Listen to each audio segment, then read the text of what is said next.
என் ஆத்துமாவே கர்த்தரை ஸ்தோத்திரி. என் தேவனாகிய கர்த்தாவே, நீர் மிகவும் பெரியவராயிருக்கிறீர். மகிமையும் மகத்துவத்தையும் அணிந்து கொண்டிருக்கிறீர்.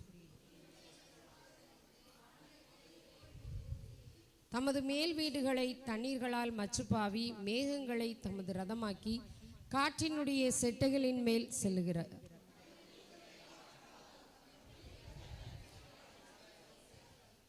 பூமி ஒருபோதும் நிலை பெறாதபடி அதன் ஆதாரங்கள் மேல் அதை ஸ்தாபித்தார்.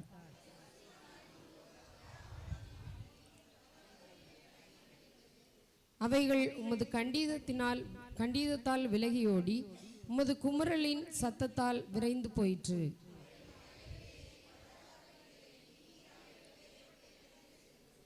அவைகள் திரும்பவும் வந்து பூமியை மூடிக்கொள்ளாதபடி கடவாதிருக்கும் எல்லையை அவைகளுக்கு ஏற்படுத்தினீர்.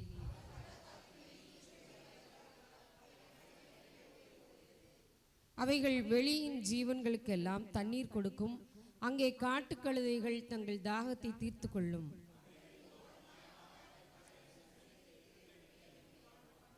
தம்முடைய மேல் வீடுகளிலிருந்து பர்வதங்களுக்கு தண்ணீர் இறைக்கிறார். உமது கிரியைகளின் பலனாலே பூமியை திருப்தியாக்குகிறார்.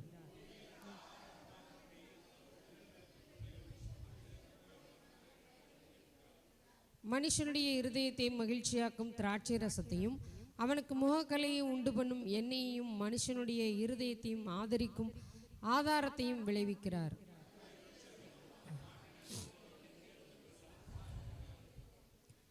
அங்கே குருவிகள் கூடு கட்டும். தேவதாரு விருட்சங்கள் கொக்குகளின் குடியிருப்பு.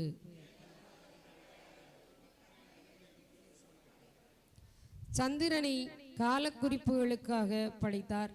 சூரியன் தன் அஸ்தமனத்தை அறியும்.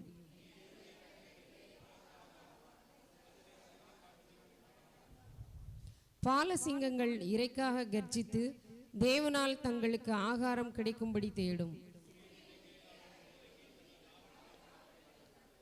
அப்பொழுது மனுஷன் சாயங்காலம் மட்டும் தன் வேலைக்கும் தன் பண்ணைக்கும் புறப்படுகிறான்.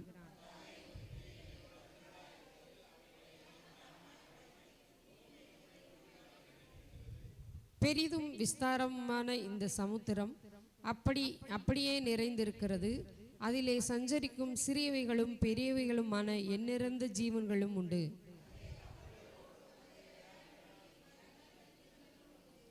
ஏற்ற வேளையில் ஆகாரத்தை தருவீர் என்று அவைகள் எல்லாம் உம்மை நோக்கி காத்திருக்கும்.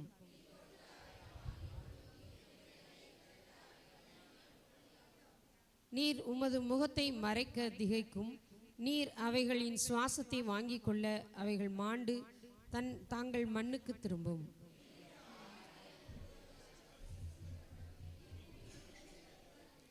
கர்த்தருடைய மகிமை என்றென்றைக்கும் விளங்கும்.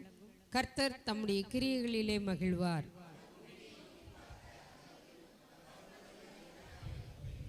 நான் உயிரோடு இருக்கும் மட்டும் என் கர்த்தரை பாடுவேன். நான் உள்ளளவும் என் தேவனை கீர்த்தனம் பண்ணுவேன்.